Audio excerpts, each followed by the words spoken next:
to find himself charged with distorting Wittgenstein's views by those who have a different response to them. This might, dismayingly, seem to suggest that there will never be a consensus about what Wittgenstein meant. I do not, however, think such pessimism warranted, for it seems to me that the literature on Wittgenstein already contains substantial agreement about which themes are most central to his work. This is not to deny that difficulties remain, but it does mean that one can identify with some confidence the aspects of Wittgenstein's work which should be discussed in an introduction like this. Like anyone writing about Wittgenstein, however, I must, to be properly cautious, add that the views I attribute to him are what I interpret those views to be. The qualification, "as I read him, Wittgenstein means," should therefore be understood throughout.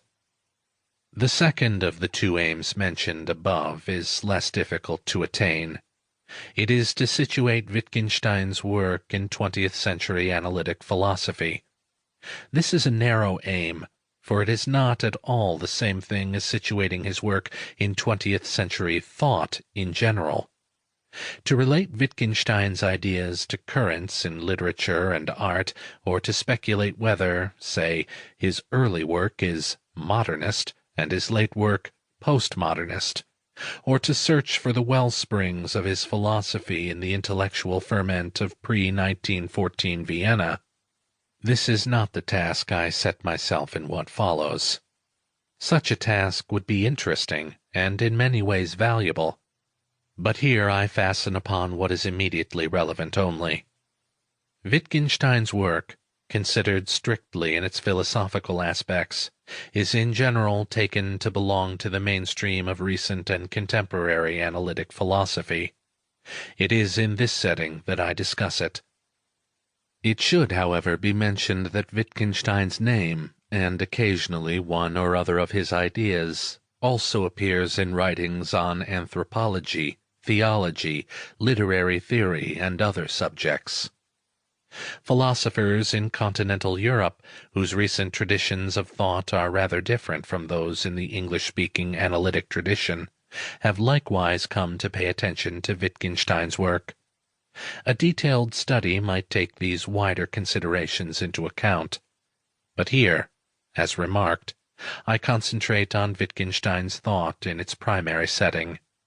Judging whether any value attaches to the use made of it in these other spheres in any case depends on first understanding the ideas themselves.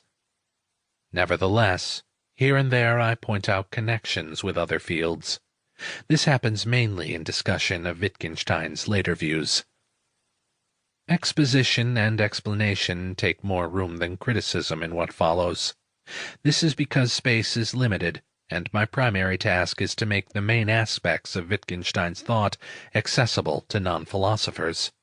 It is, however, part of such a proceeding to indicate what critical responses have been evoked by a thinker's views, and to provide some indication of the degree to which those views are persuasive or otherwise, and why.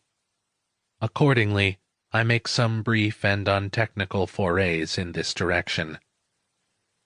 In discussing the relation between Wittgenstein's work and other 20th-century analytic philosophy, I offer minor revisions to the standard view. My suggestion being that Wittgenstein's place in recent philosophy, in terms of his actual effect upon its content and direction, is not quite what it is usually said to be. Introductory books should encourage their readers to investigate at first hand the subjects with which they deal.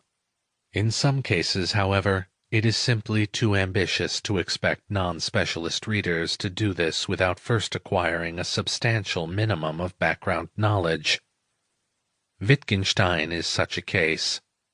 Despite claims by his followers to the contrary, he is very much a philosopher's philosopher. His writings, like those of Aristotle, Kant, and certain others, cannot be read with profit by someone who does not have at least a modest grounding in philosophy, for their point would be wholly obscure to someone who did not recognize what was being argued for and against. Since this account assumes